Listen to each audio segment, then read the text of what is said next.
I just want to say, you guys are doing a great thing. It's such an uncomfortable topic to talk about, especially for a guy, young guys in their early 20s. And, I'm glad that, I could tune in and, listen to you guys. Spencer Kobren's The Bald Truth. Hey guys, welcome to the broadcast. 888-659-3727. Almost had a technical glitch. My computer was on high, and I was trying to listen to see if the show was actually streaming. And good thing I had my microphone off, because it would have been another loop that happens almost every other week. It does, doesn't it? Welcome to the broadcast, people.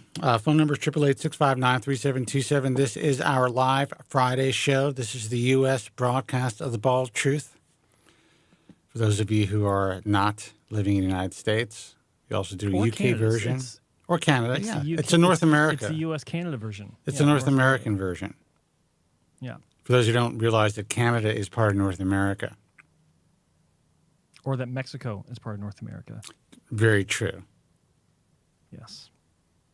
We were somehow able to steal Mexico, but we couldn't get Canada.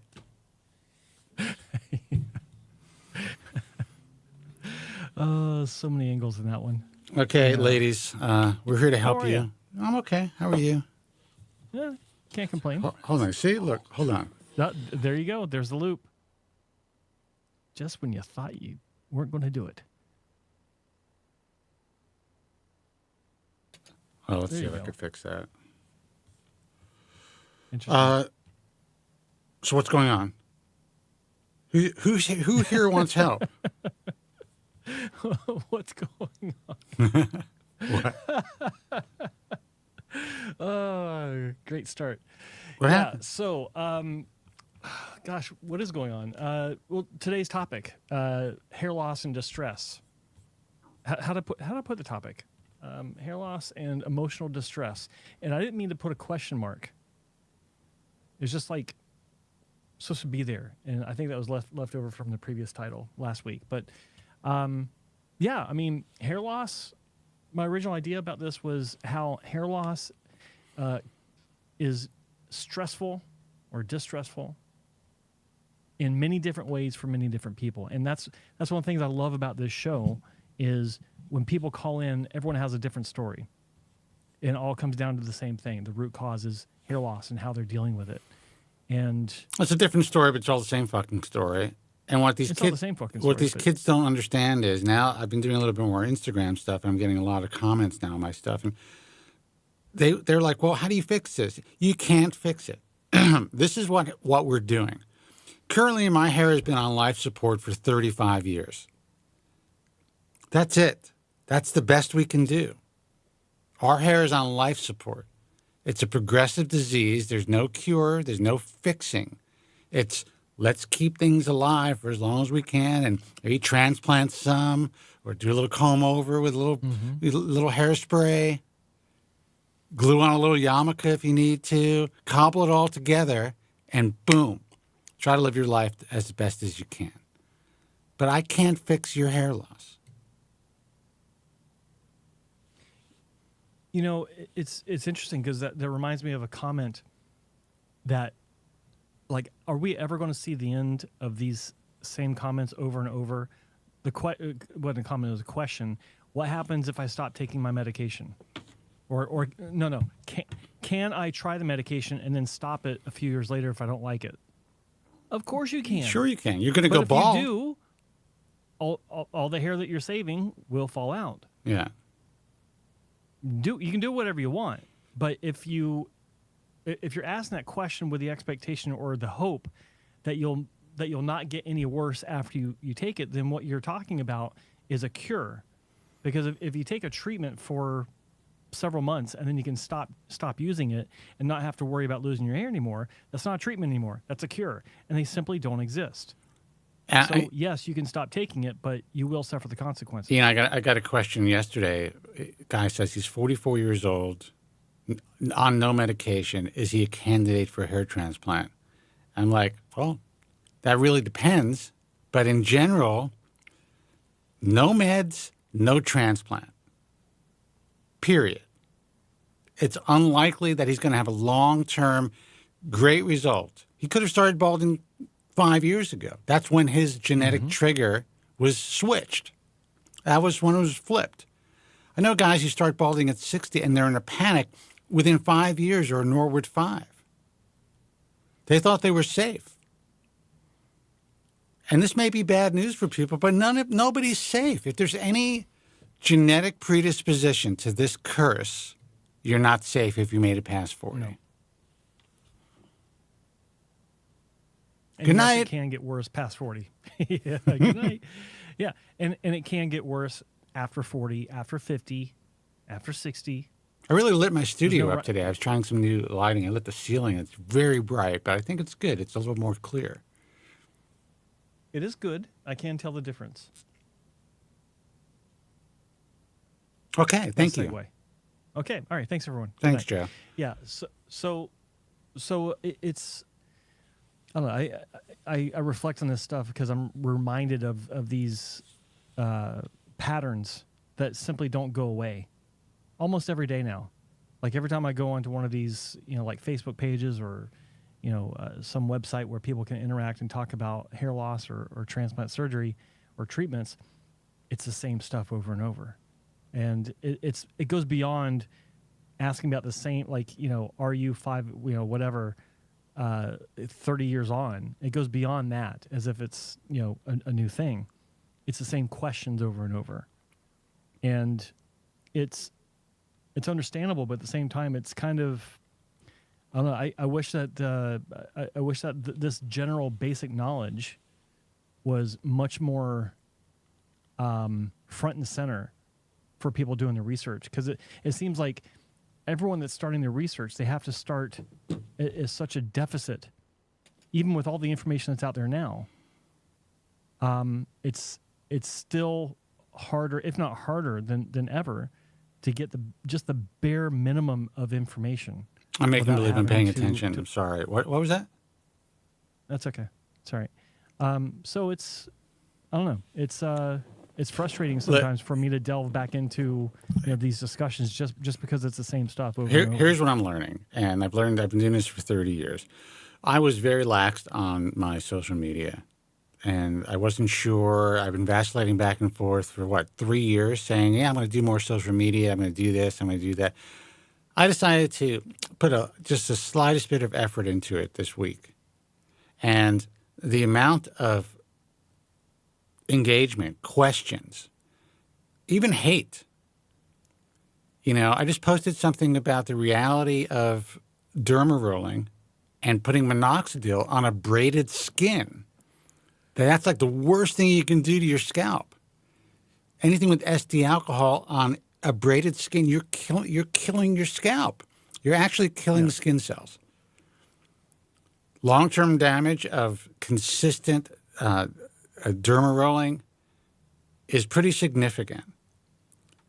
And all the TikTok docs and everybody else that's promoting this shit, they don't give a shit about you. They're just trying to get followers and likes. So you have all these people with this confirmation bias who are angry that I'm putting out the truth. I'm sorry, mother effers. If you've been derma rolling your scalp 300 days in a row, you probably caused some micro damage. You can still stop now. I'd say more than micro, but yeah. I'm trying to make them feel good. But you could stop. You could probably stop now and be okay. So what I chose to do, instead of just giving them nothing and bouncing around like every other idiot online, I decided to let them make a comment, and they automatically get a link to an actual article on the American Hair Loss Association site, so they can do some real research. They could read about it, and then they can link onto other sections of the American Hair Loss Association, maybe learn more about the truth about hair transplant surgery, and learn about how studies are actually conducted in this effed up industry. Some of these guys are even too lazy to do that. They want the answer within a 40-second reel to an issue that affects them. Let me see if the phones are on. They are. All right, guys, you don't call, I leave. I got somebody coming over. Nice, young lady. I was going to say young person. That's fucked up. That is. Yeah. It is. Just sounds wrong. Who apparently, doesn't think I smell old or like cabbage. And, old people kind of smell like cabbage. I'm told that, yeah. Yeah. Jesus, look at the wave on my hair today. I really got to tame that down. It looks like I have a cone head. Anyway, 888-659. What'd you say? New wig. You need a new wig. I'm going to get one. I think I'm gonna order one online and see how it goes, because this comb over is just driving me crazy. You should get a wig that looks exactly like your hair now, and see if anyone can tell. I don't know if you can, because the corners would be. I guess you could like rip out all the hair in the corner. You could shape it. Glue that shit on. Get a triangle ruler, an angle, and just kind of, mark it. But how would I get the side? Shape it. I guess I would have to have it somehow cut into the side. I'll figure it out. I'll let you guys know. Guys, we have free lines. It's 888-659-3727. We're live here in Los Angeles. Joe Tillman is in Vancouver, British Columbia. Normally our lines are full on Friday nights, but if they're not, if no one calls in, I leave. I do this show for you. Everything is 100% free of charge. I had a guy actually accuse me of. He actually said, "I think you're jumping the shark now. You just want people to comment so that you can get our data and sell it." What? Yeah, or sell some product. The only person, the only entity that's gathering and selling your data is Instagram. Right. Is Meta. Yeah. But honestly, that's not a bad idea.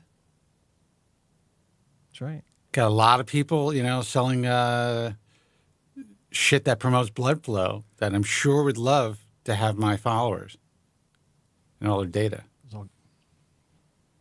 True Dat in the chat room says, "Why don't you guys recommend dutasteride since it's more effective than finasteride?" For two reasons I don't. Number one, it's not always more effective than finasteride.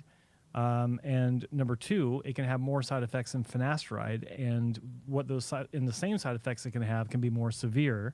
So I stick with the standard in my mind, which is finasteride, and dutasteride is a backup in case they don't get what they need to in any format out of finasteride. That's why I don't. Yeah, I honestly think that recommend it. Yeah, I think that's kind of silly. It's not that we don't recommend it, but to me, there's a reason as men we are converting testosterone into dehydrotestosterone. And there's a reason why there's a human model where there's just a 5-alpha reductase type 2 inhibition, and these people end up living normal lives past puberty, healthy, long, normal lives. They're able to maintain muscle mass. Eventually their genitals drop and they're all fine once they hit puberty. But there's no human model where there's a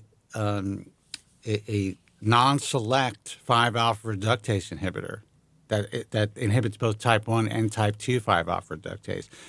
So in my simple mind, I was always of the mindset that maybe I want to keep a little DHT around so I can keep my muscle mass and keep my erections. And, I'm not saying that everyone on dutasteride gets effed up, but I'm sure some people, just like they do on finasteride, their libido, their sex drive, their libido, their ability to maintain, normal erections, their ability to maintain muscle mass without having or not converting testosterone to estrogen, aromatizing testosterone, is dependent on their genetics and how sensitive they are to DHT. Mm-hmm. To me, why fuck with it, especially when you're young? And finasteride is so effective for so many people, and that you can titrate finasteride. You could actually increase your dosage without inhibiting type 1 5-alpha reductase, and maybe that will be more effective for you. So that's my reasoning behind that, and that's all I got. That's all I got to say about that. Yeah. That's it. That makes sense. Like, what else do you want? You know. My studio looks like Burger King. How? It doesn't look. I didn't even know what. I think Rob Haltner is just a very. He's a big fan of the show, but I think he's a little unwell. Rob, what's your life like, Rob? I'd like to know, like, what do you do for a living? Or do you have, like, friends? Are you married? I know you got your hair back with several hair transplants, which is great. I think he's on number 11 now. Sweet Jesus. And that's what you young guys, we'll take your calls in a second, 888-659-3727. That's what you young guys have to realize. It's not one and done. These poor souls that are going overseas and getting 6,000 grafts on a single shot, man, they don't even know what's happening. I can't shake them, you know. My hope is, and I don't mean to make these guys feel bad, my hope is that the young guys who are just considering following these influencers' lead, listen. And just understand, these guys may look good today, but by the time they're 30, they are fucked. They're going to be scrambling for body hair, beard hair, glued-on hair. So they won't be able to shave their heads either. They're done. They're going to have a few good years, like, making you guys, leading you guys to the slaughter and maybe making money off of hair transplants themselves. And then they're going to be very depressed. That's just reality. Let's take a call. Hey, you're on the air. Who's this and where are you calling from? Hey, Spencer. This is Joe from Atlanta. Joe from Atlanta. What's happening, brother? Hello, Joe. How are you guys? I'm okay. Can't complain. We had a little slow start today, you know. Both Joe and I have a little cobwebs happening, I think. But what's going on? I had a couple of questions. I saw you posted the other day about some guy with a swollen head, and he was saying that it was normal, and you kind of laughed it off, and you said it wasn't. And I wouldn't say I laughed it off. I was just trying to, make it clear that this is not normal, brother, for most people. Yes. But go ahead. Exactly. Yes, you're right. So that took me back. I had a hair transplant 2 years ago, and I went to a supposedly one of the best physicians, or one of the best doctors in Atlanta. And my head looked like something out of a movie. I looked like that guy from the Goonies. It was just disgusting. Mm-hmm. It was crazy. And I thought it was normal until I saw your clip. I was like, I thought I did right by going to that guy. And I was curious as to what, is it because they'd used too much anesthesia? Is it because they prolonged it? Or what could cause that? Because one of my brothers, he went to another top surgeon in Atlanta, and he was also swollen. So I thought it was normal once I saw that he was swollen as well. What could be causing this? There's going to be some level of swelling, period. And it really depends on how much tumescent's used. It depends on how you're sleeping. If you happen to slide down your pillow that night and, you were laying flat, there's going to be, more fluid that's going to get into your face. But that level of swelling is usually not. Can you maybe get off speaker? Is it possible? Because there's a lot of background noise. Oh, I'm sorry. I have my headset. Let me take it off. That's all right. Is this better? Much better. There's a lot of reasons for some people to have significant swelling, but it's not normal to look like that guy. And I'm not saying everyone's going to be severely damaged by that type of swelling, but it does increase the risk of issues with, grafts getting the proper blood supply, potential necrosis, potential long-term issues that you may or may not, hopefully you're not dealing with. But I think Joe has seen countless patients, and he's had his own swollen head experiences, and he could probably speak to this with some pretty significant knowledge. Can you give me some context as to what you're talking about? Because I don't remember what was going on. Why don't you take a look at my Instagram for once, Joe, I'm trying to put some work into this, and you'll see what he's talking about. It's a guy with a big swollen head. Okay. So for I'm context, not gonna look it up now. Oh, sorry. So sorry to cut you off. So for context, one of my eyes was almost. Go ahead. Yeah. Yeah, one of my eyes was almost swollen shut. My forehead just looked deformed. I had to hide up in the guest bedroom for a couple of days not to scare the kids. It was terrible. So yeah, it was bad. Well, in general, I mean, swelling is kind of unpredictable, but one of the few things that can be a predictor is the amount of tumescence that's being used during your surgery, if tumescence was actually used. So, in case you're not aware, people watching or listening, tumescence is the process of injecting fluid into the scalp to expand it, which helps to get a larger or a higher degree of density. It can also create a more firm platform for incision to be made, because it's much easier or much more preferable to make incisions into a firm tissue as opposed to a soft tissue. So, what I mean by that is when it has a lot of give to it. So, but swelling, like you described, it's a result of basically two different things. One is some degree of tumescence that may have been more than your system could have handled, because it's not absorbing it back into your system as fast as it does with other people. Therefore, gravity takes over and it starts to come down into your face. It could also be just the way that you react to physical trauma. Anytime you twist your knee or you bang your knee against something, what happens? It swells up. And that's edema being rushed to that area to cushion it from further trauma, and that's what's going on in your scalp when you have a few thousand incisions made. So when you combine both of those factors, and you've gone to a clinic where they are known for heavy use of tumescence, then it can create that issue. And to Spencer's point, can it cause complications? It can, but I think the majority of the cases it's benign, because it usually does go away pretty fast. And I'll tell you, I used to tell patients, like at Hassan Wong, it was happening quite a bit, and it was actually expected to some degree. So I was always telling patients that if you're going to fly in for surgery, don't schedule your surgery or your flight to leave the next day. So take a look at my Instagram. Just take a look at this guy's head. You tell me if that happened. I don't have time to look at your Instagram right now. All I can do is answer in general. Joe doesn't have time to listen to the Instagram. I'm on the air. He's got a little hangriness today, people. So let's give him a little slack. So if you Jesus, what was I saying?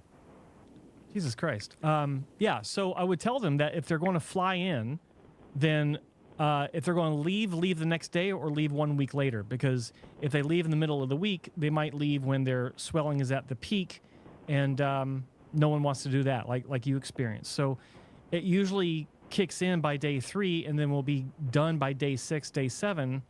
So, I don't think that there's going to be a lot of damage for most people. There can be for some, but in your case, the question has to be asked: how was your outcome afterwards? How was your result? So my result is it's fine. I wasn't too happy with the way that he designed the one side of the right side of the hairline on the front end. Okay. It's just the angle is too steep compared to the other side. But as far as the swelling, I don't think the swelling affected the overall end result. Let me ask you a question. Was your head swollen as wide as that guy's head? Forget about some eye swelling. Did you actually have that level of insanity? Yes, it almost felt like it was going to explode. It was terrible. And how long did it last? So it was on the drive home that day. It was already swelling, and it lasted for a good 10 days, approximately. Wow. Yeah. So I can tell you that is not usual, and to me, no matter how much that you're definitely over-tumesced. Now, that doesn't mean that you're going to have complications because of it, but you can have complications from that. And some people will, the grafts, 100% of the grafts won't take because there'll be a lack of blood supply, or the blood supply won't be able to take. Also, some people will have pretty quickly, they'll see necrotic tissue from that type of swelling. So you didn't have any of those complications, which is great. But my whole thing was, I wanted to show people that this is not the average normal-looking post-operative head after a hair transplant. And I'm just glad that it didn't affect you, but it can affect people. Yeah, no, I was glad that you shared that. It was eye-opening because I thought it was normal, and it wasn't, obviously. And I'm also, to more credit to you, you always talk about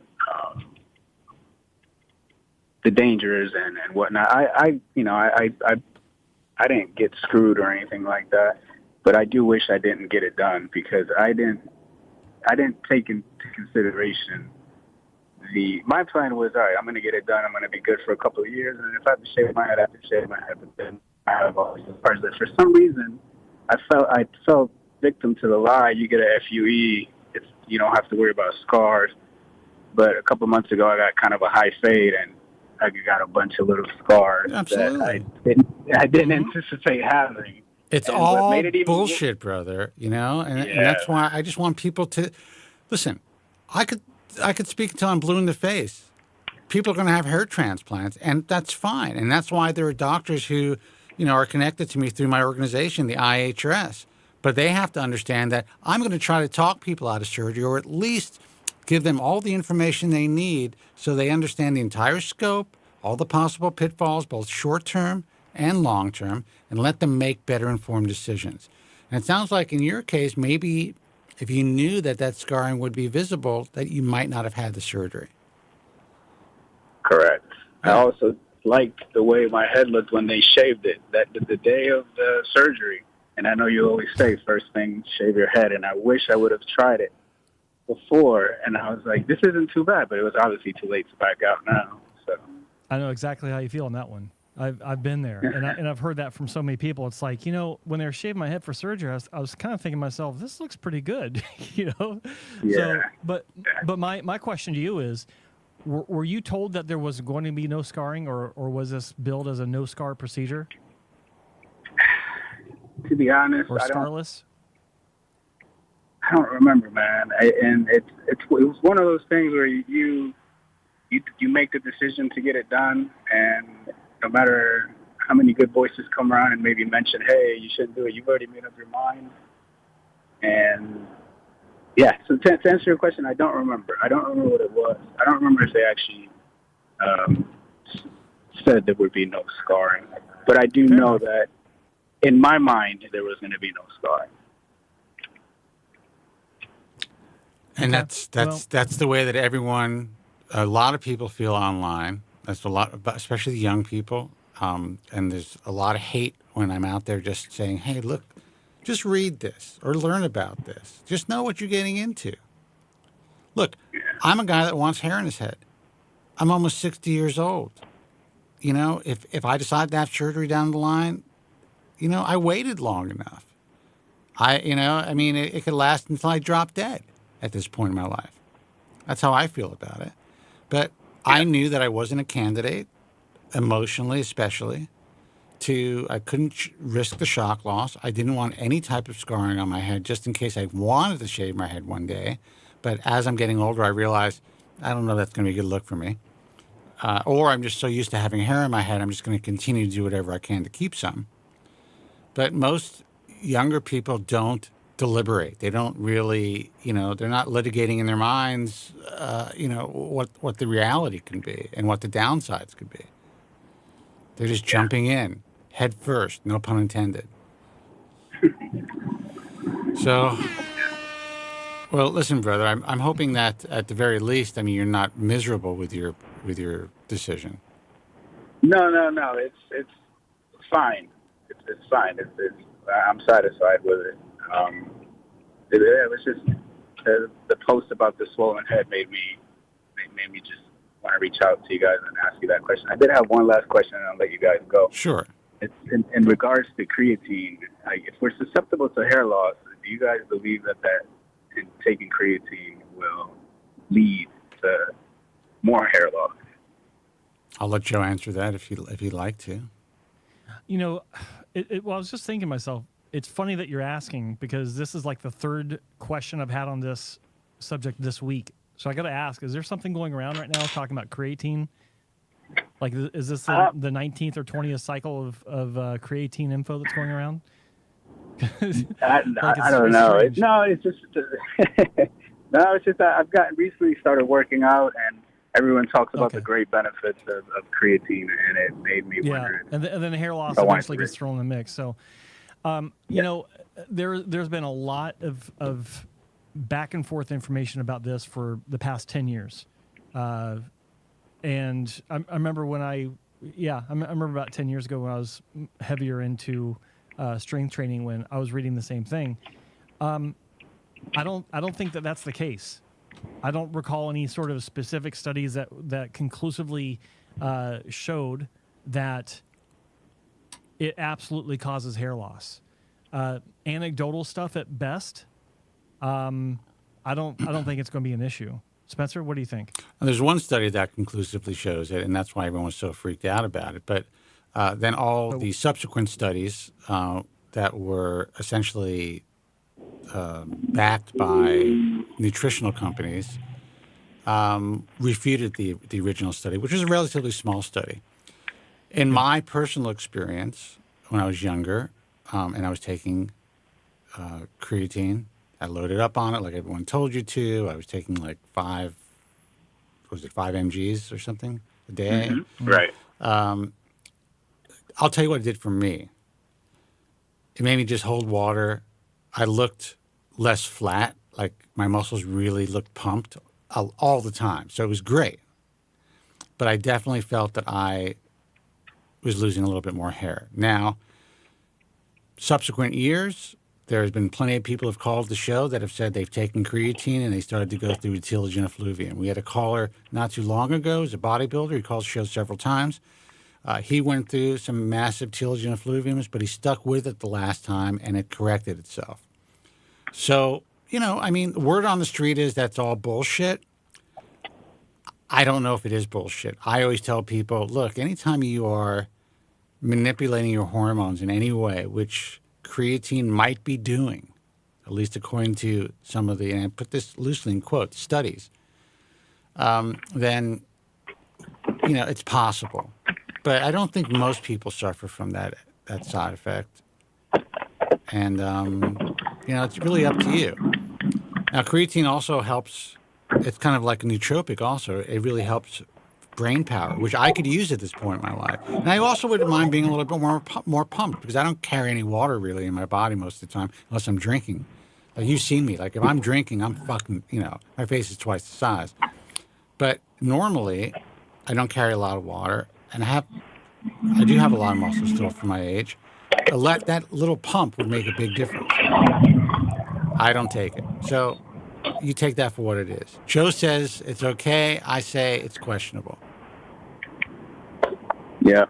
Yeah, I guess it comes down to risk reward. Is it really, are the benefits of it going to outweigh the possible risk of, you know, pissing away the money you spent on the hair transplant, basically? Well, yeah. And, you know, are you really going to get that much gains in the gym? I believe it's really good for your brain. So that's what I would take it. But how old are you? I'm 38. 38. Yeah, you're at that point now where you need all the help you can get. So I get it. Yeah. No, you're still young, brother. Yeah, I don't know. It's up to you. I mean, to me, if your hair means a lot to you, a little bit more than, you know, you can put a little extra work into the gym. You can eat a little bit better, be a little tighter on your diet. And, you know, you could still probably do pretty well and get a lot of gains in the gym. All right. Well, I appreciate you guys answering these questions. All right, brother. Good luck. All right. Thanks for calling, Joe. Phone number is 888-659-3727. Let's see who this is. Hey, you're on the air. Who's this and where are you calling from? Hey, Spencer and Joe. This is Borgi from Germany. Gordon from Germany. Hi. How are you, What's man? up, man? How you doing?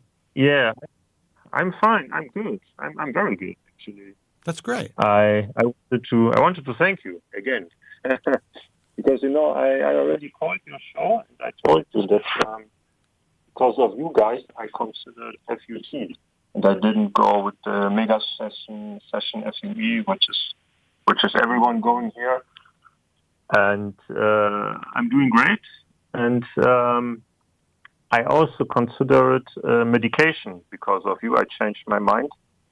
That's what I think I told in the last show. Please don't tell me you're impotent now.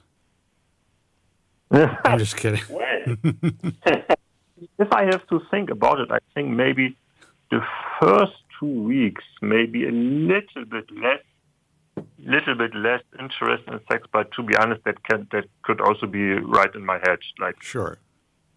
Some weeks after it's all based to normal again, and I don't feel a difference. So in other words, you were more productive during this time. Yeah. No. Yes. Yeah. Yeah, so to speak. Okay. Let me tell you, there's nothing more productive than a guy that's been married for 2 years. That's when they really start taking off in their careers, usually. Really? Okay. Yeah, and I'm using it now every day, finasteride. And do me a favor, can you try to speak into your microphone a little bit more? Yeah, give me a sec. Is it better now? Yeah, it was just kind of cutting in and out slightly, but it is better. Okay. Yeah, and I have also a question now to medication because it was interesting. I also wanted to talk to doctors, to local doctors, not just reading things on the internet, etc. And it was interesting. I talked to a dermatologist. She just was fine with prescribing finasteride, even oral. She said she never had anyone with any side effects. I was okay. Then I talked to a urologist, like the people who should know something about hormones. And the one that I went to, he was specialized in andrology, so the male hormone, so to speak. And he taught me something interesting, that he was working as a young physician at the university, more science-based, and he would actually advise me not to take it. He said because of post-finasteride syndrome. He said when he was working at university, most of the guys who would complain about PFS, like their last resort would be someone like him. In the end, they would go to university, to someone who works with hormones and is professional. And he said he saw a lot of people with PFS, and he said to me that they described it realistically. And I was like arguing with him, maybe it could be in the head. And he was like, he doesn't think so. And he said that they did different things. They prescribed testosterone. They did several things with hormones. But he said basically there's nothing. If you have it, there's nothing you can do. You're basically fucked for your life. And I told him, I'm already around 2-3 months on it, and I don't have any adverse effect. And he's like, then you're probably fine. You can just take it.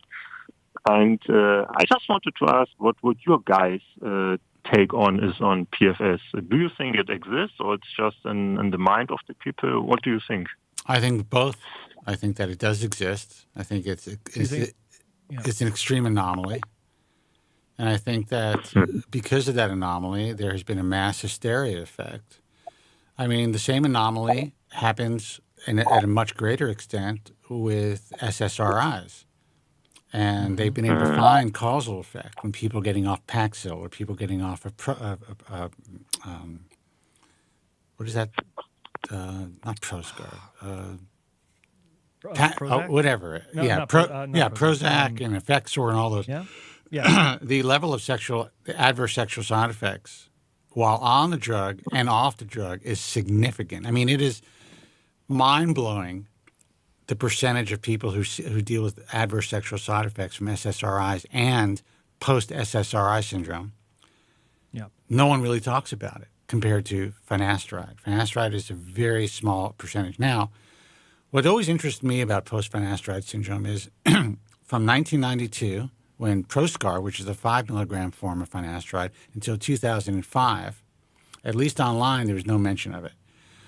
It did come out later that Merck did suppress some information about, I think it was like 2 people or 4 people in their clinical trial who felt that after they stopped using the medication, they continued to have side effects, but they didn't continue to track these people.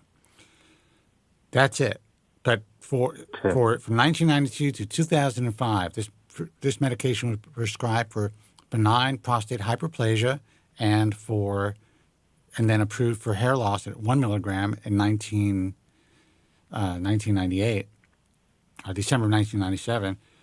Nothing. No one called my program, and I had a big radio show at the time. I was on national radio. It wasn't like this. People actually called the show. I mean, it was all over, and it was the only hair loss show, only hair loss game in town.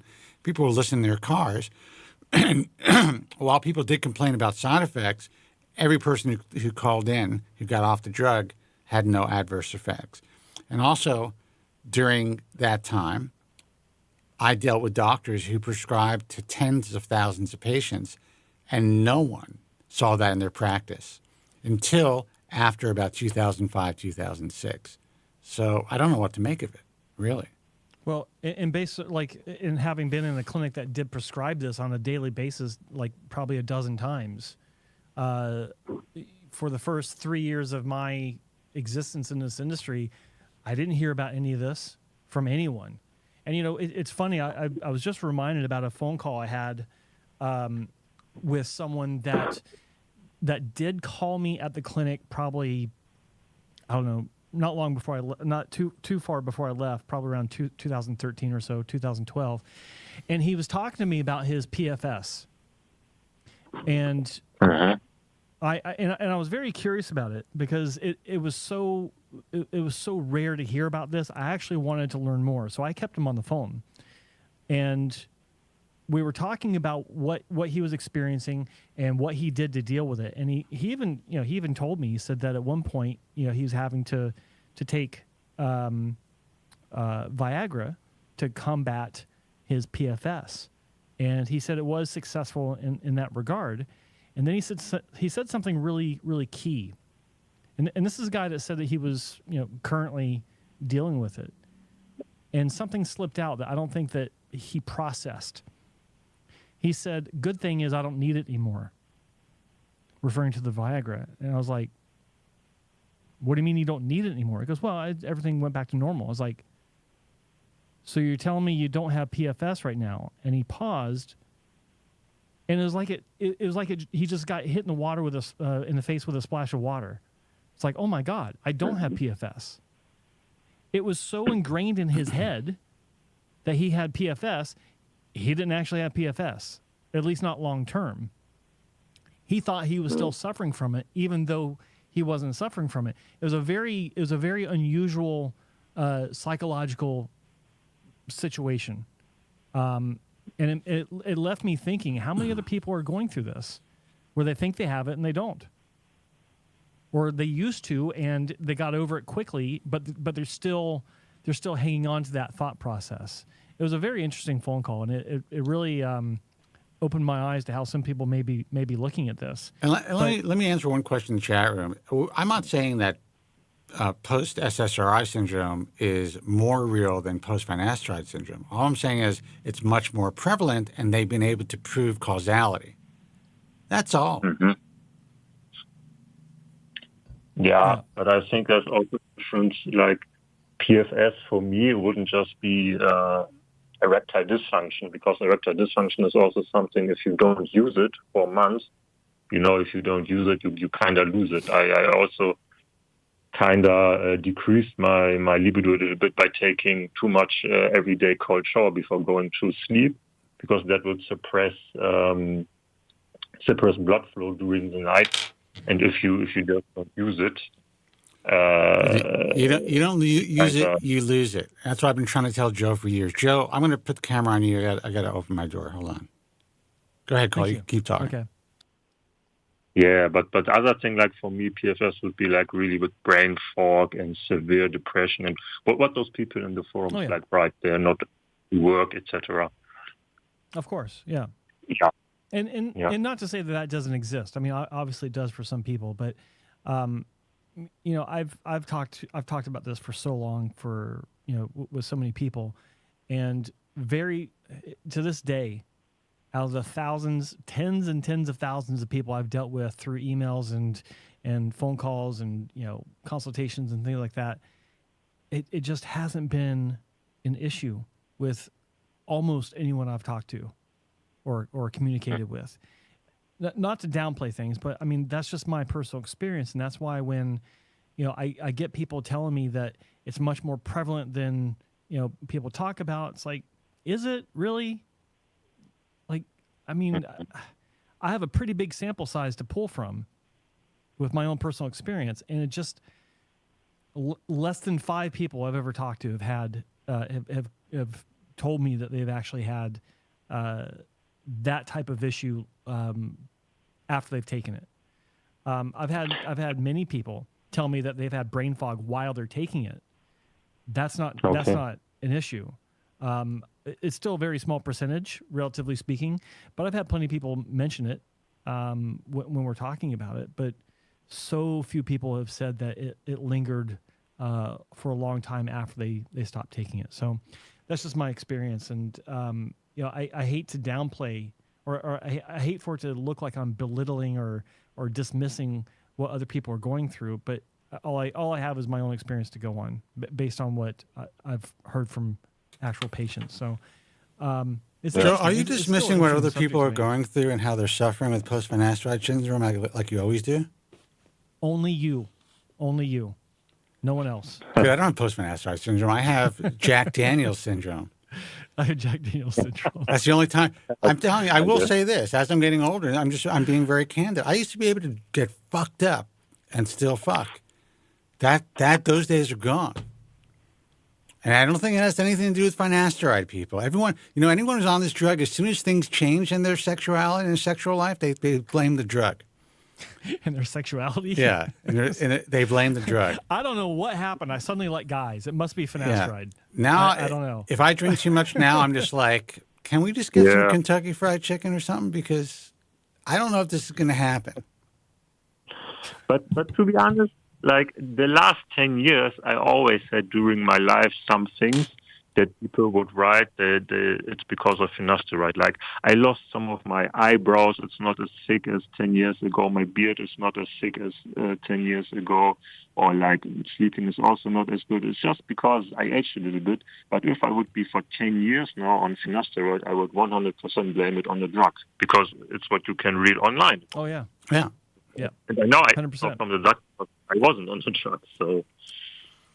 Dude, to me, at this point in my life, the fact that I'm 59 years old and I'm still good in that department, it's a fucking blessing, man. That's how I think about it. I have contemporaries who they're like, I'm not going to get too graphic, but I mean, they tell me about their situations. I'm just like, you got to lose some weight or something, brother. I mean, because it's not, everyone thinks that getting older and losing your sex drive or getting older and not being able to maintain erections is normal. That's not normal. Now things may wane a little bit as your testosterone levels go low, but in general, as long as your vasculature, just like your heart, is working properly, so should everything downstairs. It will slow down though, so I don't want you to freak out when you get, how old are you now? I'm 35 now. Okay, so when you get to be 55 and things change slightly, don't blame it on the drug. Yeah, I mean, you can also get off for the drugs for some weeks or maybe months and see if something changes or not. By the way, I will have a second surgery on Wednesday, 5th November, and I'm assuming that 1 week before surgery I have to stop with finasteride because it's topical. And is it okay, you think, if I stop from one day to the other, or should I titrate? Oh, you're not even taking oral finasteride when you're talking about this? You're just taking topical? Yeah, I'm talking about topical. Sweet Jesus. Anyway, yeah, I mean, you talk to your doctor about that, but I mean, if it's actually working for you and it's lowering your DHT, then it's going to take at least 2 weeks to get back to baseline. So you'll probably be fine. But I thought you were taking the pill. What a wimp. No. Yeah. I'm just kidding. Yeah. Good times. Point, but it's like most of my hair on my top is transplanted anyway, so I think my DHT blocker probably doesn't need to be that strong. Well, I'm glad you're doing well, no matter what you're doing. And topical finasteride absolutely has its place. A lot of people do well with it. You know, I mean, it's relatively new. I mean, it's been being compounded for a while. There's not a lot of, I would say, truly accurate data on it, but I have known people, at least anecdotally, who've gotten very good results. Yeah, I just have to find a way how to apply it better because, what's here in Europe and Germany is just one medication, and it's a spray, and it's basically how can I describe it? It comes in a, I don't know, like you can only spray at a certain amount of area at a time because it comes with a kind of a head. You know, you put it on your head, then you push a button, and you have a small circle on your head, and there's a spray. And that's a problem if you have hair in the way. So how do you get it on your scalp?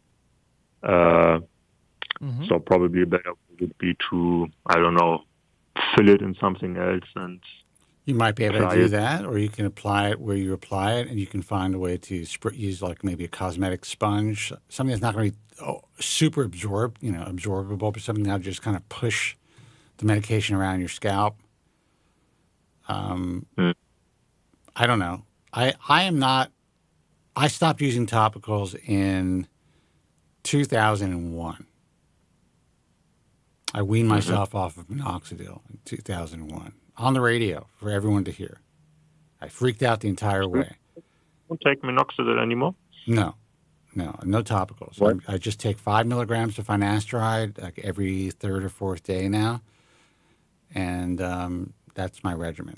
Now, I may be eventually adding oral minoxidil, but I'm not going through any type of a shed, so I'm kind of like waiting. I hope that I don't, but right now things, as far as seeing hair in the sink or hair in my comb or hair in the shower, it's very minimal, but I am dealing with retrograde alopecia. So the nape of my neck has gotten thinner just in the last 4 or 5 years. And I've noticed it more in the last 2 years. So I'm probably going to add something eventually. Gordon, what does your clinic say about your preoperative preparation for surgery as far as your medication? Sorry, Borgi was my name. Sorry. That's right, brother. You correct Joe. Let him know your name. He loves it when people correct me. Yeah. No. I wrote Dr. Merson an email, and he just said if you take minoxidil, stop it 2 weeks before the surgery. And about the topical, I didn't receive an answer yet, so I have to maybe send him another email or. I do know that they've been out of town around this time. I don't remember when they were getting back, but I do know that they've been out of town. So be patient on the emails. But that's a good question because most topical finasterides do have, I don't want to say most, but most that I can recall will have a minoxidil component just for aiding in the delivery mechanism. But if yours doesn't have minoxidil, that's actually a good question. Personally, I don't think it'd be an issue as long as it doesn't have some sort of alcohol base for the delivery. But it is a good idea just to be sure, because you do need to follow pre-op instructions from your clinic, whichever clinic it may be, for everyone listening, to the letter, because they have their protocols, they have their approach, and they've got a routine that they feel is best. So always follow their instructions to the letter. Yeah. Okay. Do we have time for another question?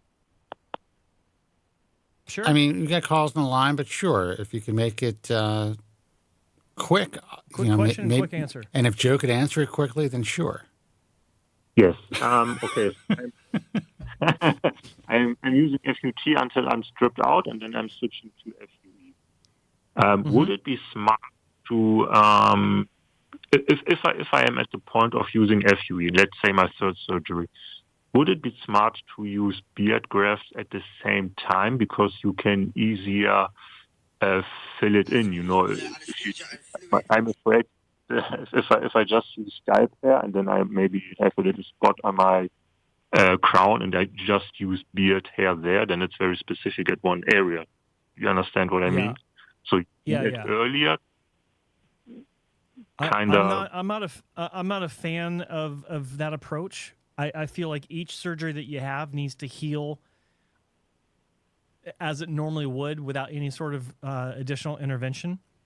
And if you have a need for beard hair, like in a stretched donor scar, I'm not saying it will, but if you want to we'll say if you want to camouflage that donor scar to its maximum potential, let it heal properly first, because when you go through a surgery, it's traumatic for your skin tissue, and if you add more trauma onto that area above and beyond a strip excision, it's like you're stretching the resources of healing out thinner than they should be. Okay, let it heal up, let it do what it's going to do, and you may not even want beard hair or any sort of grafting into that donor scar, or even if you do, it may not be as much as whatever you wind up needing to fill that donor scar might be less than what's placed in there if you were to double up that approach all in one surgery. Does that make sense? Yeah, but I think I misdescribed my question. I meant like in my last surgery, if I would be using only FUE. Let's say I did 2 FUTs first, and I'm stripped out, so FUT is off the table. Now we have just an FUE surgery. Oh, okay. Would it be better in that FUE surgery to use scalp hair and beard graft at the same time, because you can easier blend it in and not just use pure FUE and don't have any scalp hair and then use beard graft, because then you have to put it in a specific area, the beard graft. Okay, that's thanks for clarifying. I thought you meant your last FUT, not post FUT into your first FUE surgery. Okay, so that makes sense. I actually take the same position on this, because when you look at the survival rates of scalp hair FUE and beard hair FUE, I don't know of a single clinic that will tell their patients that their beard graft surgeries grow just as well across the board consistently as their scalp hair FUE procedures. The general rule of thumb is if you're getting in the high 90 percentile survival rates with your scalp hair grafts, you're doing good if you get in the 70 percentile growth range with beard grafts, because they do tend to be the best growing non-scalp donor resources. But here's the thing. If you're going to blend in a bunch of beard grafts and scalp grafts into a given area on the scalp of your recipient area, how's that going to look if you have a lower survival rate with the beard grafts compared to the scalp grafts? In other words, doesn't it make more sense to get what you're going to get with your scalp grafts, and then if you need some filling in, if you need some additional density, and your scalp resources have been lower to the point where you don't really want to go into that area again unless absolutely necessary, then consider the beard grafts. It should always be last resort for beard grafts. I'm not a big fan of mixing them in with scalp grafts at the same time. There are some fantastic outcomes that have taken that approach, and I'm not taking anything away from that. But I'm a big believer in taking a step forward, evaluating before you take the next step. I'm not big on mixing these things up like that, but that's just me. Okay, I understand. Yeah, like it's so amazing how many grafts would 2 FUTs they could get out of my head. Probably a third FUT is even possible. I don't understand why just everyone with advanced hair loss is not jumping on FUT. It's been sold as something that's archaic, and that FUE is somehow cutting edge. FUE is over 20 years old. We've seen the long-term complications and issues with FUE, and I was the biggest proponent. I introduced it to all these doctors. I pushed the envelope. I said, listen, you got to take a look at this. But it was originally, in my mind, just a great adjunct procedure. It should never, in my mind, been marketed as scarless or somehow better than FUE. It's a different FUT. It's a different procedure, and you cannot move as many DHT resistant or relatively resistant hairs unless you do strip. It's impossible. And young guys who are going to have advanced hair loss, they're doing themselves a tremendous disservice by not really thinking about, and I say doctors are doing them a disservice too by not offering it to them. That's what I can understand it if some influencers who just know the consumer side, who doesn't know the industry side. But as doctors now say that there's no place for FUT, I mean, there are many good doctors who say this. I don't know if they're really that good. They're good. They can be good, but I don't know if they're being honest. There's no physician, no real hair transplant physician that will tell you that FUT is not a gold standard. We even had Manny Patel call the program, who only does FUE, who said that FUT is still the gold standard. But he chose to refine his skills and provide some of the best FUE in the UK, and that's great. But he'll refer advanced hair loss patients and people who are going to be advanced to FUT doctors, and I admire that. That was actually a great call. But I think this is a great subject because, like Spencer said, I mean, people are getting sold a bill of goods when it comes to FUE versus FUT. Obviously, FUE has a lot of advantages, no question about it. And I was there. Spencer he is responsible for introducing it to North America, absolutely 100%. And it's been an interesting ride to watch how FUT crashed and burned because of Ray Woods, the guy who invented it. It was called the Woods technique back then. But then you've got others that kind of took up the mantle. And I have to question the motive for a lot of these early adopters that were slamming FUT, that used to do FUT and then slammed it in order to be the first with FUE. They used to do FUT in hair mills. Yeah. Yeah. And part of the reason why was just revealed in what I just said. They wanted to be the first. They wanted to be the pioneers in a new, procedure where, God bless them, they had the foresight to understand it was the future, but it was only the future due to spreading fear, uncertainty, and doubt about FUT. All right. That's it. Okay, and you have to understand the only reason why FUT exists or FUE exists today. The only reason is because of the fear spread around unsightly and wide donor scars. It's not because it's a better procedure as far as the type of grafts you can get. It's not because it's a better procedure because of the growth rates or anything like that. Anyone tells you that, it's horseshit.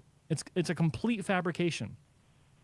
Okay. But the reasons why you would have these specialists, these doctors, these well-known doctors that have a good reputation slam FUT, it's for one of a few reasons. One, always look at the price disparity of FUE versus FUT.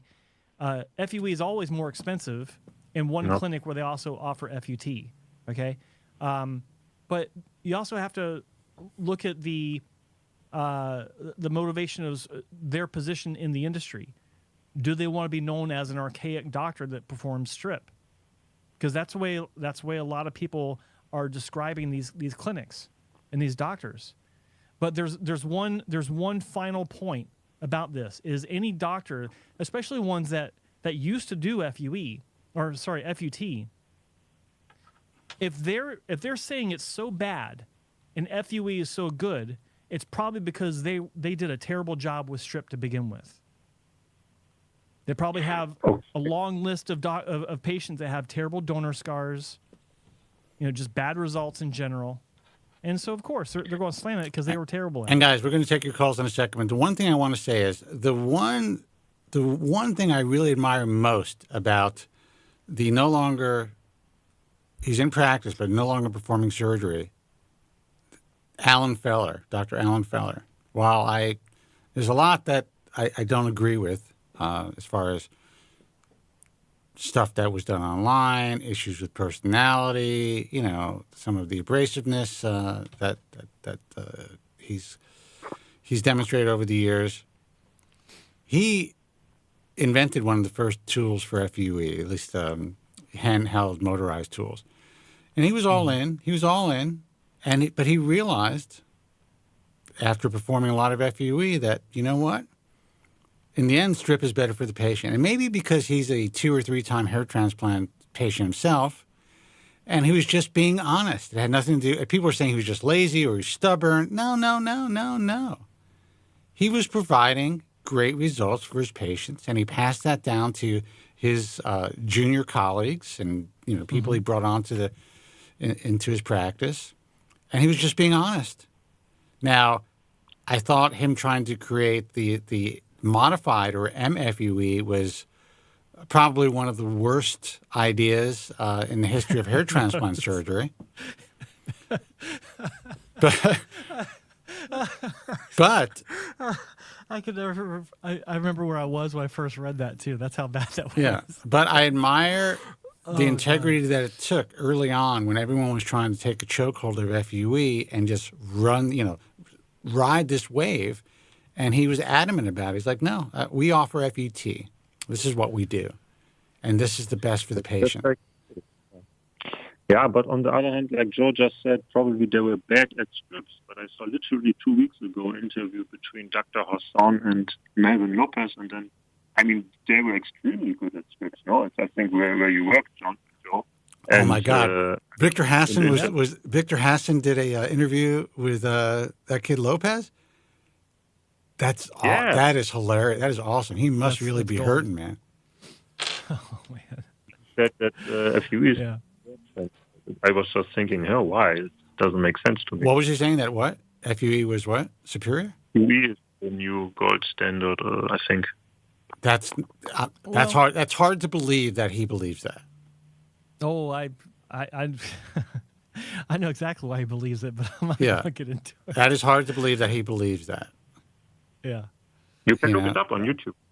Oh, I believe that he said it. I believe that he said it. That he said it. Yeah.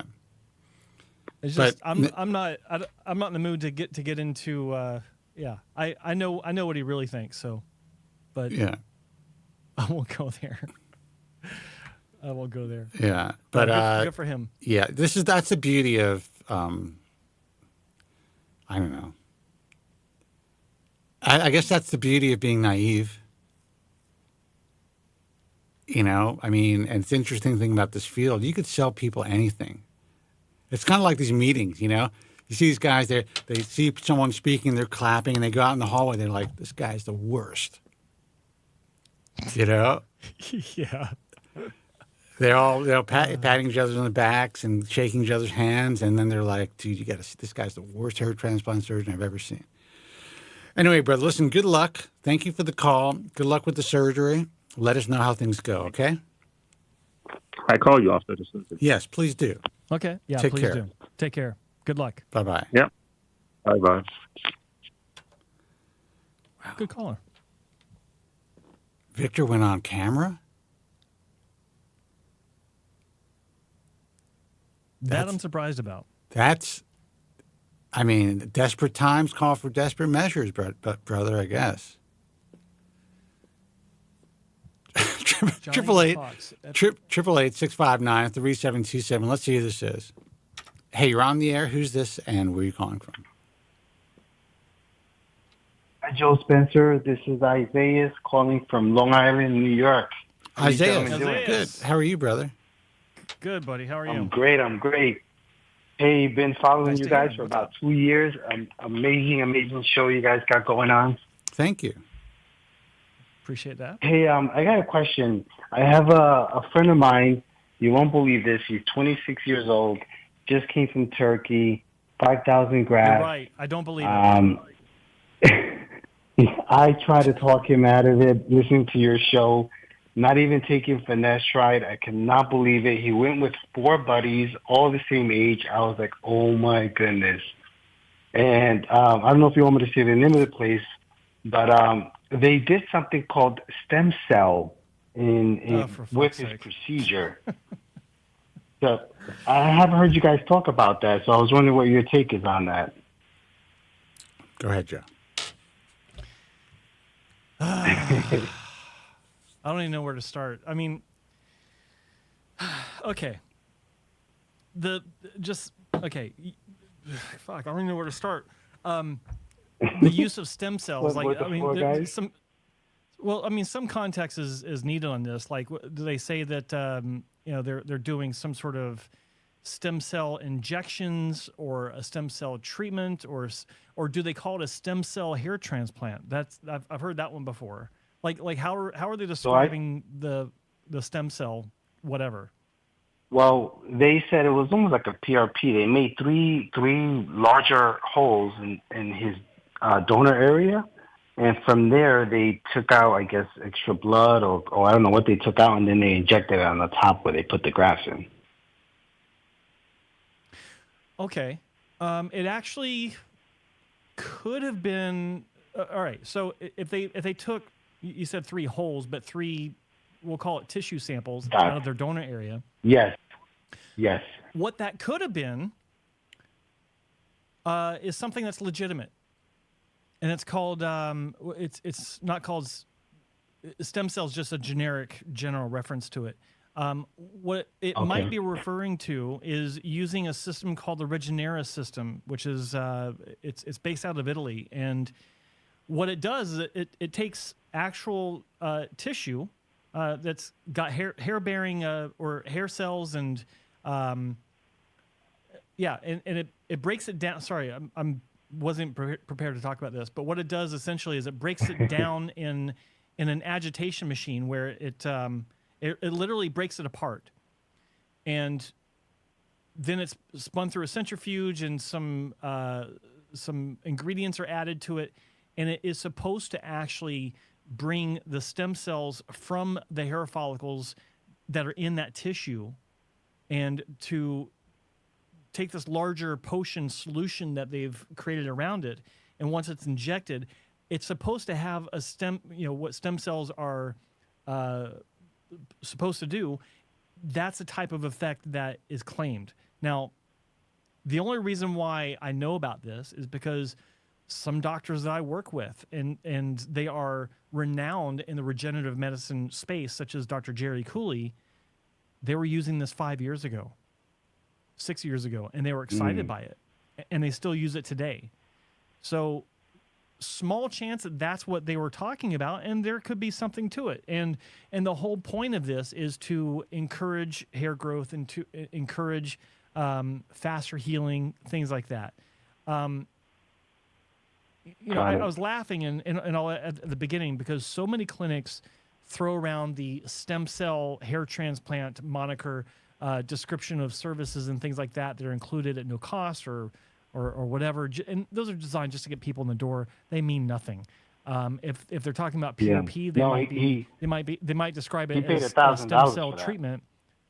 He paid. Okay, well there you go. That's actually fair. Yeah, so, he went. He went to his whole 4 friends. They went to Turkey, and it was an upsell while they were there. So they got upsold on the stem cell for $1,000 extra to the procedure. You know what's interesting? There are doctors that believe that. I mean, essentially, it's almost like a super advanced PRP, except you're taking these biopsies of your scalp, and they are using a special, let's just say, solution that will then, once the tissue is ground down with the solution, it creates growth factors as if it's like stronger PRP. That's how you could think of it. We really don't even know if it we don't even really know if it works well. I think that every doctor gets excited about every new technology that can potentially help their patients originally. And then there's some doctors who just kind of jump on the bandwagon because it's a great upsell and maybe it will help or maybe it won't help. They're not even sure. I don't know how much it helps, but unless I knew for sure that the clinical data was strong, I don't know if I'd want to get biopsies of my scalp in order to have this done. That's all I'm saying. Got it. Are you guys fans of PRP? Yeah, I mean, not all PRP is created equal. I know people in my personal life who've had great success for well over a decade with PRP. Eventually, it could, just like anything else, we're just trying to keep everything on life support. Eventually, you can kind of run out of luck and not continue to work. But if it's the right PRP, if the concentration of platelets are measured and it's the correct measurements that will potentially get the right growth factors to initiate or reverse miniaturization, then yes.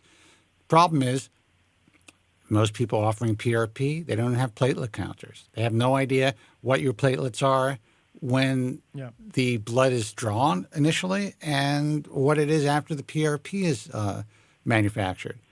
They don't even know what they're re-injecting into your scalps. So it's hit or miss. So you need to go to a real specialist in PRP. Yeah, there's so many fine details that are overlooked with the general approach of just buying a regular basic centrifuge, taking some vials of blood, spinning them up, and then injecting it back in the scalp. There's so much more to it. It's already basically a hit or miss situation at the highest levels. So to utilize just a general approach, most likely on a cost-saving basis as well, in order to get that upsell, there's usually nothing to it as far as legitimacy. But there, me and Spencer have been saying this for years now. All PRP is not the same. In fact, I take it one step further. No PRP is the same. Even between two clinics where one clinic learned it from the other, it's going to be different eventually because these doctors have such an ego. They're like, you know what? I think I can make it better, and they add something to it, and so then it's not the same anymore. And that's the case with all of this. And so, it's just like going for a hair transplant. Well, what does that mean? Like every clinic does it different. Well, I'm getting PRP. That means nothing to me. And it's not a general approach that's known to work. You got to find the right place that knows what they're doing, and even then, it's not going to be a guarantee, just like anything else in this industry. All right. Well, thank you. Listen, I've been listening to you guys for 2 years. I started taking finasteride because of you guys, and my hair loss has stopped. I've seen some growth come back. I'm happy where I'm at. I still is so tempted to get a transplant, but I listen to you guys. I'm holding it off. I'm happy where I'm at. I'm 48 years old. Oh, that's great. And I don't have any side effects. Dude, you win. So, I really thank you guys. You win. Stay away from surgery, buddy. If you could hold off for another 5-6 years, then if you do decide to have surgery and if you are a candidate, then, that could last you for the rest of your life maybe. Who knows? That's amazing. That's a good time frame. Thank you. All right, brother. Good luck. Thank you, gentlemen. Take care. Appreciate it. You got it. Thank you. Bye-bye. Take care, Isaiah. Phone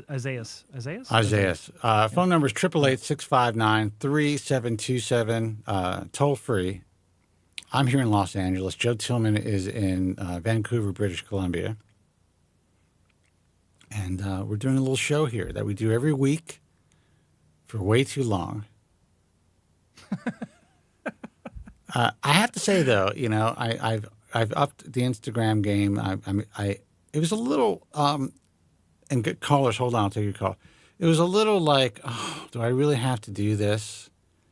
And I have to be honest with you, this is going to sound terrible, but I realized that maybe we have to dumb things down a little bit, go for the basics in order to get people's attention. Not sit there and, speak as, yes, we're experts, and this is what I've been doing for 30 years, but just hit the basic points, and that might grab people's attention. And so far, so good. It's been, pretty intense, the reaction. And it's all, the bare minimum basics, Does Rogaine work? Holy cow. I can't even tell you how many people contacted me about that, Joe. That's crazy. So that's it. That's all. I essentially just had to go back to basics. I should actually start promoting the original The Bald Truth. The fucking book. That was written 30 years ago. That's pretty basic. That was hair loss 101, brother. Here's Spencer Kobren dumbing it down on Instagram now. A mind is a terrible thing. It really is, actually. Anyway. Oh, my God. All right. Who called first? All right, let's see this. Hey, you're on the air. Who's this and where are you calling from? Hey, this is Adrian from Melbourne, guys. Adrian, what's happening, brother? Hey, I've just woken up. I thought the show might be over, but it's good to see you're still going. I'm good. Right on. I've got a question, I guess, for Joe. Thank God. What's going on, man? Well, by the way, yeah, Adrian, I got to tell you, you're late. I'm going to stop you. Your latest post on, or I saw you on Instagram, brother. Yeah, your hair is looking amazing. I didn't see the post. Holy shit. I mean, I know he was looking amazing. Looking The last time I saw him, he looked amazing. I'm just happy for you, man. Thank you. Yeah, cheers. I was at Eugenics when John was there, so I'm about 8 months post-op with the crown, and I'm really surprised with the crown because that was like the moon. That was huge, and I don't know, body, beard hair can work if it's in the right hands, I guess. In the right hands, and if you're the right candidate. I mean, all cylinders, man, hit with you. I mean, your situation was the perfect storm. Yeah, well, obviously I was bald enough for it, but I'm really happy. Well said. Well said. But look, earlier this year, Joe, I started to feel that my hair was thinning, and I had been taking creatine. I had lots of research that I'd been doing on it, and it seemed to be either inconclusive or there is no direct link apart from that rubbish study in 2009 on those rugby players. Yeah. I asked surgeons. They all said, no, it's fine, go ahead. Anyway, this is probably about March.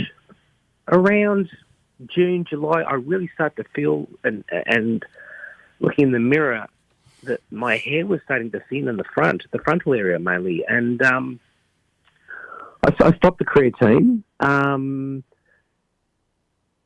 And then I sort of wondered, and I thought, hang on a minute. And I kind of timed it backwards from when I had my surgery. And I was wondering, could it have been Anagen desynchronization? That's exactly what I was thinking. How long had it been since your surgery in the front?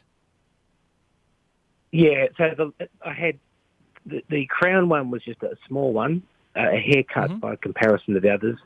So the last major one, the second one, was probably about 18 months. Sounds about right. About a year and a half. Look, Dr. Bonsall will say that, like she said as much on a episode of The Main Event with me when I had her on camera, which is the first discussion about Anagen desynchronization that's on the interwebs.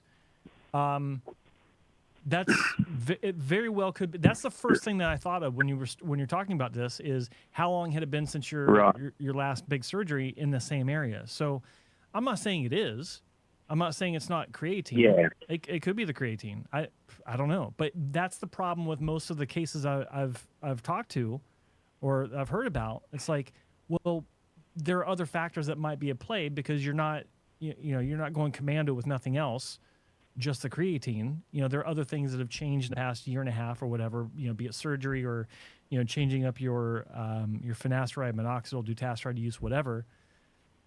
Yeah. It's always hard to nail that down. And creatine being, just part of a larger pool of treatments that someone's going through doesn't help.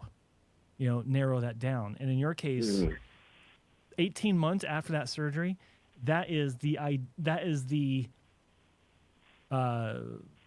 typical time frame when people start to experience, if they experience anagen desynchronization, that's around when they start to experience it. So it's your guess is as good as mine, Okay. Because I thought also too, being like a hybrid hair transplant with beard and scalp, that perhaps it's likely because of the different anagen phases of the two donor sources. Yeah, I mean that just muddies the water even more. So sure, like that could be a contributing factor as well.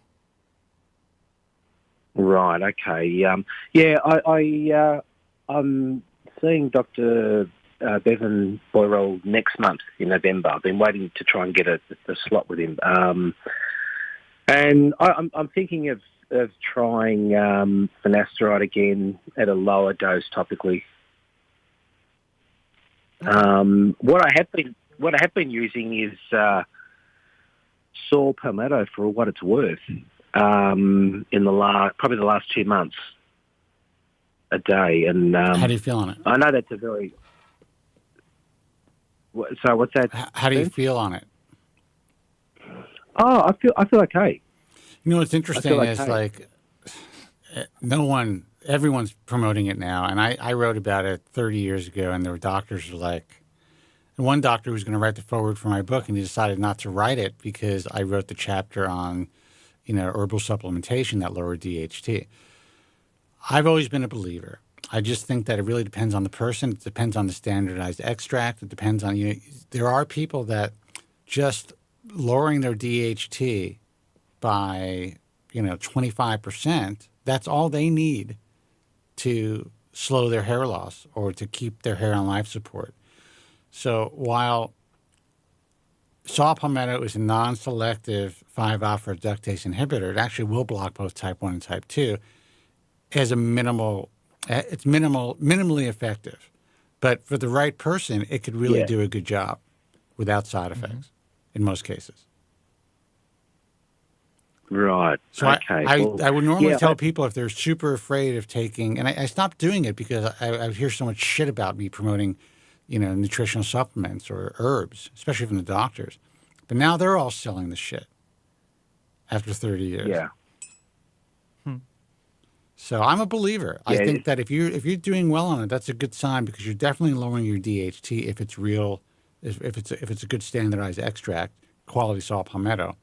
So if you're tolerating that, then, that's a good sign. Yeah. Well, I'm fine with it. It's been around forever. I've heard of this probably 20 years ago. But if you read my book 20 years ago, you never, or 30 years ago, you wouldn't have been fucked. Well, 30 years ago, I never would have had the hair transplant. That's right, to begin with. And, it's... Look, you were saying earlier, guys, about, how good the hair looks. Sorry, I'm still waking up. So am I, brother.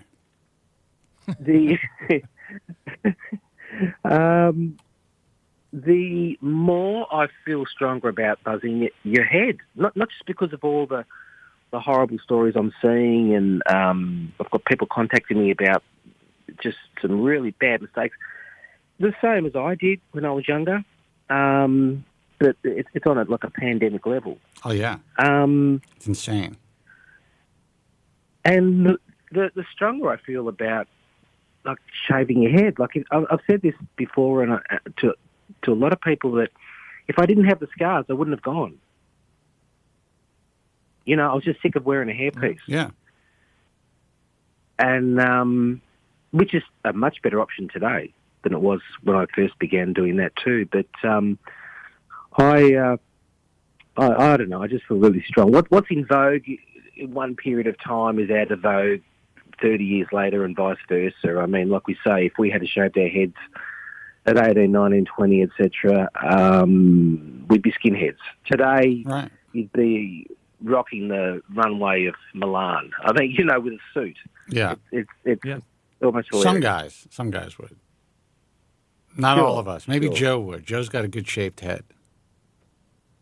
You would too, actually, because you had a good shaped head when you shaved your head. Yeah, so I didn't think I would have, but I think at the time, I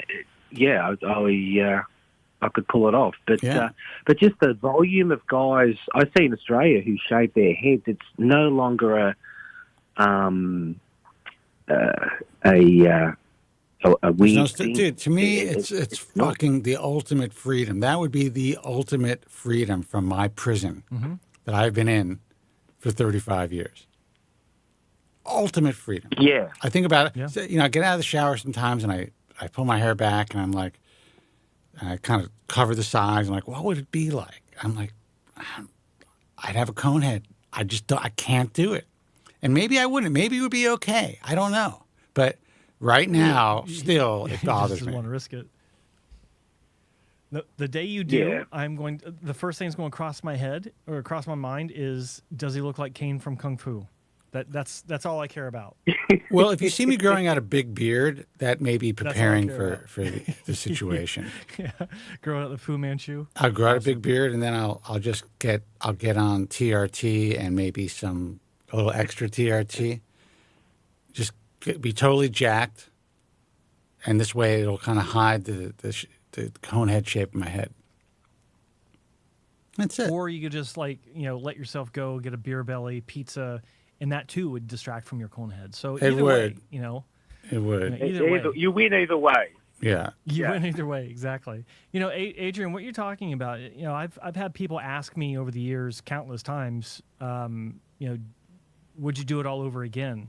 And what you're talking about reminds me of that because, like I've said many times, it's like if I had known about head shaving back, I did know about head shaving, but it wasn't like you were either in the military or you were a skinhead. And if you're in the military, it wasn't like you just got out of the military because back in the early 90s, late 80s, if you were in the military and then got out and still shaved your head, you were weird or you're a skinhead because people didn't, it was always like, well, didn't you get discharged like 5 years ago? Why are you still shaving your head? Because I like it. That kind of thing. It's like, it just wasn't a good look. But, I got two answers to that question. If I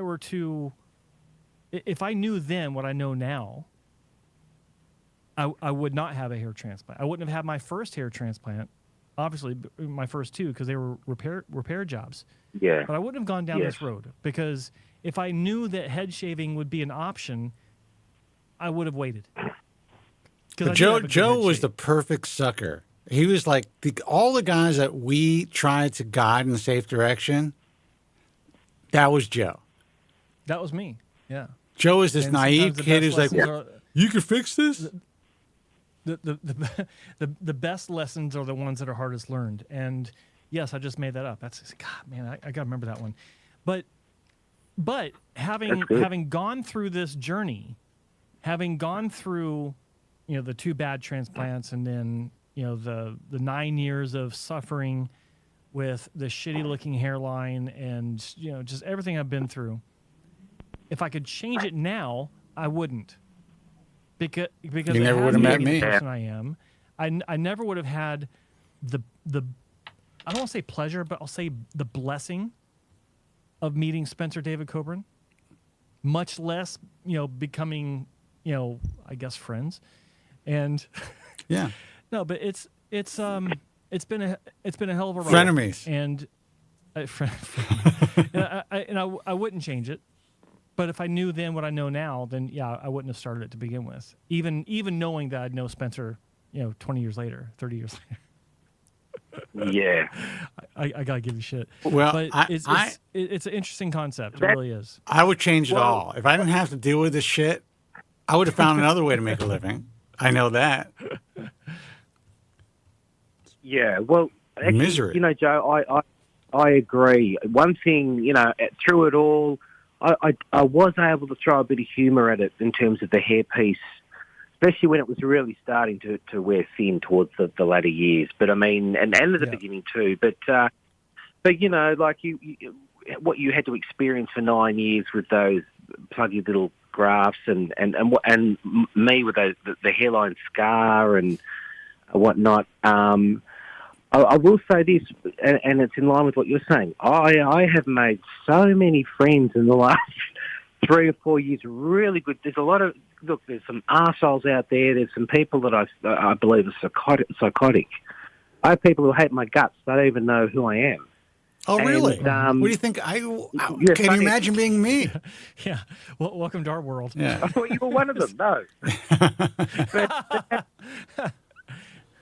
having said that, I've met some fantastic people all around the world. I plan on doing a gap year and actually I want to visit these people. You know, there's people, I want to catch up with Carl, I want to catch up with John, a whole heap of people, and surgeons too. It's really opened my world. So having said that, I don't regret it one little bit. Well, I met some great people too. One person who's not even really in the field I met was Andrew Zarian. And that never would have happened if I wasn't doing this. Besides Joe, of course. And Specs and all the guys that, and the handful of doctors that I really like.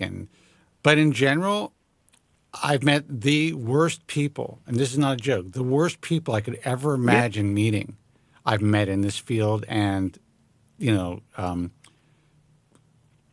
just consumers online. Some of the worst, some of the evilest shit I've ever seen has been through this field. Yeah. It made me rethink everything in life. The first few years I got into this field, I was like, I didn't believe there was such bad people out there. Yeah. Except, read about really bad people and evil people in history, right? They exist in this field. People that you would never expect. Yeah, I know. But again, and I've just been really grateful for not just their hair, but just the good guys, and obviously I'm talking about you too. Even for you two guys, it's been worth it.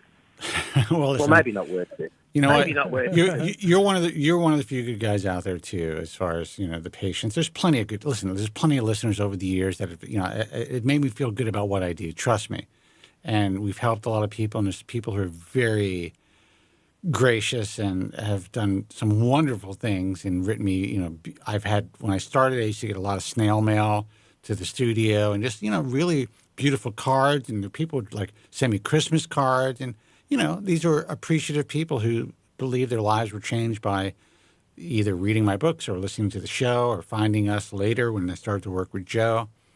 That's wonderful. But there's some dark motherfuckers connected to this industry and to just the hair loss space. Some angry, dark incel kids out there too, man. So what are you going to do? Hurt people, right? Well, that's it. You just got to you have thick skin, and you just ignore them. But I mean, seriously, Spence, Joe, like I said, I owe you a debt of gratitude I'll never be able to repay, man. Because I wouldn't be sitting here now having this conversation if you hadn't made that call. So that's for life, bro. Spence, what you've done for me, you've done so many others. Well, listen, Adrian, we appreciate you as well. I'm so glad we were able to help you. We're going to take another call because I know Joe's going to have to go in exactly 7 minutes. So good. Sure. The other guy's been holding on. So, Adrian from Melbourne, thank you so much for always good to hear from you, buddy. Doing what you do, because you help people as well. You take a lot of time out of your life to help other people. Yeah, well, I just feel, I still feel now like paying it forward is just a way of saying thank you somehow. That'll change, but for now, that's great. Yeah. Enjoy it for now, buddy. All right, brother. I just want to give a big shout out on the Women's Hair Loss Project. I just want to let people know that she does incredible work, and she's really worth following on on Instagram, etc. You're right, man. She does great work. Okay. All right, brother. You take care. And you take care, guys. All right. Take it easy. Cheers. All right. See. I think Adrian may have a little crush on Y. I'm just saying. Let's see who this is. I'm saying. I see it. I see it. Hey, you're on the air. Who's this and where are you calling from? Hey, Spencer. What's happening, buddy? I'm from New York, and my name is John. John, what's happening? Yeah. Hello, John. Dude, I used to listen to you. Hey, Joe, you're the man, too. But I got to tell Spencer, I used to listen to Spencer back into the Gary Hitzig days. You're kidding me. That's okay. WABC and WEVD and WOR. I went to see Gary Hitzig and when I first started losing my hair, and then I ran out of the office. Good for you. Good man, yeah. You dodged a bullet, brother. He goes, yeah, no, he's like, you're going to look good. I go, you had a hair transplant done? He goes, yeah. And I'm like, what'd you use, a staple gun? Oh, my God. I couldn't believe it. I was like, I'm out of here. But then, my hair, I was like, I'm not going to do this. This is just, this art is not where it's at now. But where I'm at now is years later, I'm 60. I've lost all the hair I'm going to lose. And I'm watching Joe, and he's talking about all these people, and I listen to you, and I'm listening to the show every week, and I'm thinking, I've narrowed it down to 2 places. I got the money. I'd like to go and get a one shot. I went to see Bob Bernstein. Yeah. And we didn't really click. He was great. He said, you're about a 5. You're moving towards a 6. He goes, the interesting thing about you is that, your crown is not dropped. He goes, everything is on the top of your head. He goes, and you have your temples, very strong temple points. He goes, your hair is, decent. You got decent donor. He goes, you got elasticity. And he says that the sides of your head is not kind of drops. He goes, we could fill it in. And I told him I just want to look like maybe like a Norwood 2 from a Norwood 6. He says, no, it'll look natural, but we got to do a couple of procedures. Yeah. I was like, I don't know if I want to do a couple of procedures. And then I thought about Anagen and Wong, and I was thinking maybe I'd probably prefer to just do one procedure and whatever happens. Yeah. No, Hassan and Wong and Anagen. And Anagen, okay. And, because I've been listening to Anagen. And also, I love the artistry because I'm also an artist, so I kind of drew what I wanted my hair to look like because I'm not expecting Jim Morrison miracles. Right. But I think... Well, the fact that you are 60 and you have strong temporal points, your crown hasn't dropped, so you basically have it looks, from what you were telling me, you said that your lateral humps have dropped a little bit, but you have probably a lot of hair that could be moved successfully, and having the temporal points is key to a successful hair transplant and for it to be looking really good. I've never heard why. Why is that? It frames your face in a unique way. Like okay, because it gives balance to your profile. Yeah. Right. Now, Joe, if you had Hassan and Wong was your cup of tea, but both are great. I mean, aren't they both great choices? Or if you had if money was no object? Yeah. Of course. I mean, look, they both have stellar records of the past 25 years. So, yeah, I mean, look, one of the biggest questions I got when I was working there was, which one do I pick, Dr. Wong or Dr. Hassan? And I would very, very rarely would I interject my opinion on which one they should go with because it was a toss-up. Mm-hmm. And I would tell them just look at the results of each doctor and go from there. Just as if you were looking at 2 different clinics, look at these 2 different doctors. And the only time I would interject is if they might have a situation that I personally felt one doctor would be better dealing with than the other, such as like a particular type of repair case, or maybe just some fine nuances that I knew one was a bit better than the other over. But aside from that, like I was hands off. Like you got this far, right? Bring it home. Pick one. Yeah, that kind of deal. Pick one. Now, why is it that those are you have to leave the country to really do a mega session? I guess that's why guys are going to. Would my case be considered a mega session? I mean, because I heard that you guys don't really like the one session type thing. Well, I don't like the promise that's given with. Okay, so I'm qualified to speak about this because of my background. Sure. And I'm not a big fan of the big sessions because I've seen what happens when they don't work.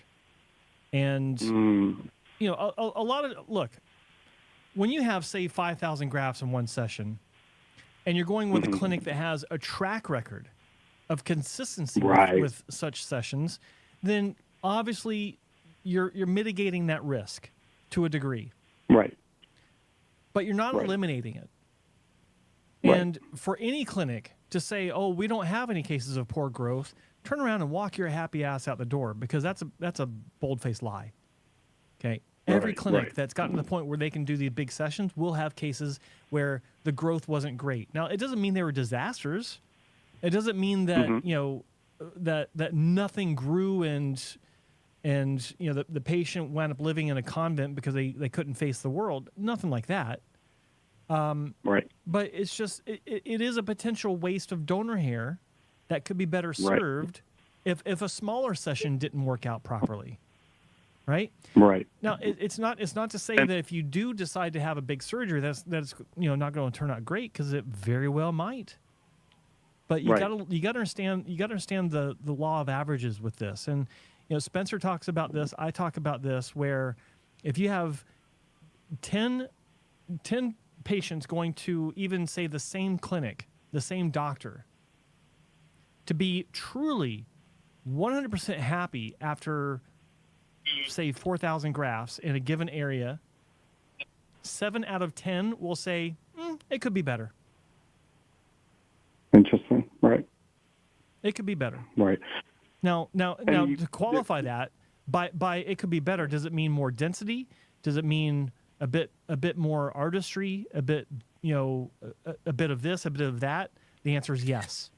It can and is all of those to varying degrees. And it just plays into the fact that, you know, you may think it's one surgery, but you'll wind up having a second one, most likely. Right. And most of my research, I mean, right in my area, I mean, there's Dr. Doran. I got Bloxham, and then there's Wesley, which is like getting in to see him is like seeing the wizard, so I just gave up.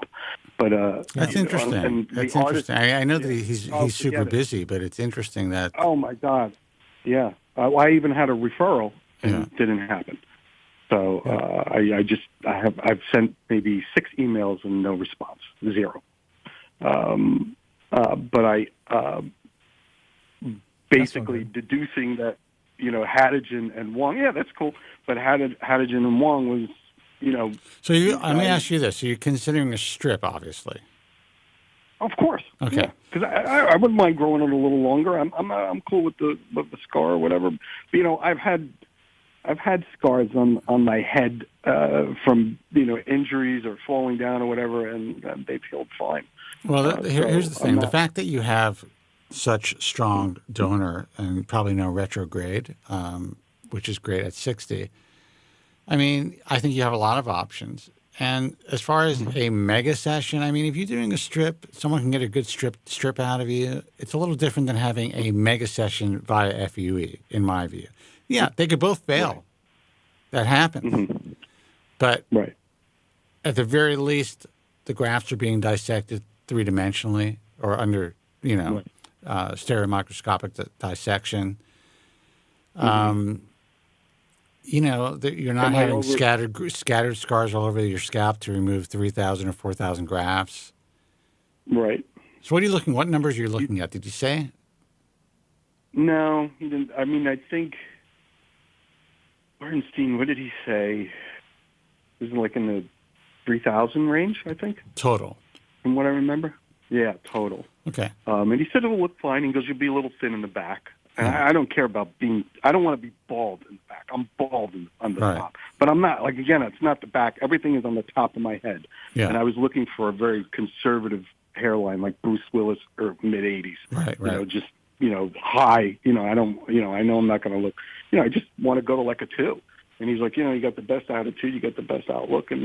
But am I overthinking this, that I should really maybe consider 2 sessions and stick around, maybe try to get into Wesley or just go to Bernstein? I think it really depends. I think having a consultation with Anagen is a good idea. I mean, they provide very realistic expectations in my view.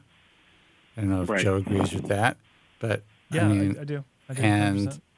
and I think that's. I mean, you could obviously check out. I also have a full, thick beard, and I know that they do blend some of the beard, with especially we're using it on the crown. He said, I remember him interviewing with Joe, and he says we really got to blend it in, but we can utilize it very well. Yeah, right, but you may not need it. I mean, it sounds like if you're older, you probably have more elasticity in your scalp. There's a good chance. I mean, you can get a good 3,000 grafts out of a good strip, and that I don't think personally that would be considered a mega session anymore, Joe. Would you? How many? 3,000. No, that's not a mega session. So I think what's a mega session now number wise? 5? I would say anything over 4,000 to 5,000 grafts, 4,500 depends on the person's size of their head also. I consider 3,500 on up, but yeah, it's. Joe considers 3,500 on up. So okay. But if you're really just in need of 3,000 grafts, then you might be a one and done situation, being your age, or you may be a one and I want more later. But that one may solve a lot of your initial aesthetic issues. Yeah, well, the basic aesthetic should. Being a 5 on the scale, 3,000 will make a huge difference. Like, look, one thing to understand in your situation is your first surgery. That's the big one. That's the binary black and white, daylight to darkness difference that you'll see in your appearance, because where you don't have any hair, you suddenly got a lot of hair. Weren't you a 5 when you first had your first transplant, Joe? I was, my first repair surgery, I was almost a 7. Right. Well, what were you in your first bad transplant? Oh, barely a 2. Oh, okay. Right. I didn't need a hair transplant. I wasn't. Yeah, I wasn't. I shouldn't have had it. But I just heard you say you wouldn't do. You wouldn't do it again. Like if you were completely bald now, and at your age, you would not get a hair transplant now. You would just. I mean, because everybody tells me I look like Jason Statham. I look okay. So I'm just curious as to. If you look like Jason Statham, brother, and you've been listening to me for 30 years, don't get a fucking hair transplant.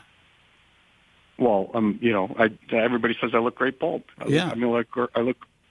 If it hasn't affected you've been listening to me for a while, so it affected you at some point, but you were able to live your life. You're 60 years old. Yeah. Now you could afford it, and now you know that there's much better options out there where you can come away with a great result.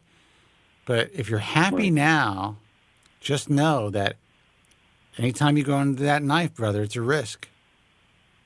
Right. And I got to thank you, Spencer, because I heard you with the previous caller, you were talking about saw palmetto, and I read what you talked about. Yeah. Back, I don't know how many years ago it was, but 30. I went through cancer years ago, and I was working with a pharmacist, like from MIT, and she's like, "You want to, hold on to the rest of your hair when it grows back. Here's what you want to do: saw palmetto." She goes, "I'm going to give you zinc, vitamin B12." There was another thing that she had. Oh, and she says, drink fresh celery juice on an empty stomach every morning. And my wife is the one that shaves my head, and she's like, over the years you've gotten more hair. You don't have a full head of hair, but you've grown hair, and you haven't lost any.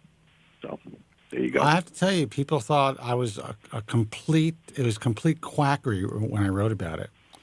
And now every doctor in the game is selling some like that Nutrafol product or something that has saw palmetto in it, because now they realize, wait a second, we can make more money selling this stuff. Absolutely. Oh, that's the other thing she said: vitamin C with rose hips. Yeah, I mean it's all fine. I would say that what's really lowering your DHT and helping you was, in your case, being that you maintained such a high crown, all of your sides with strong temporal points. You probably needed a little less DHT to be lowered to have some benefit.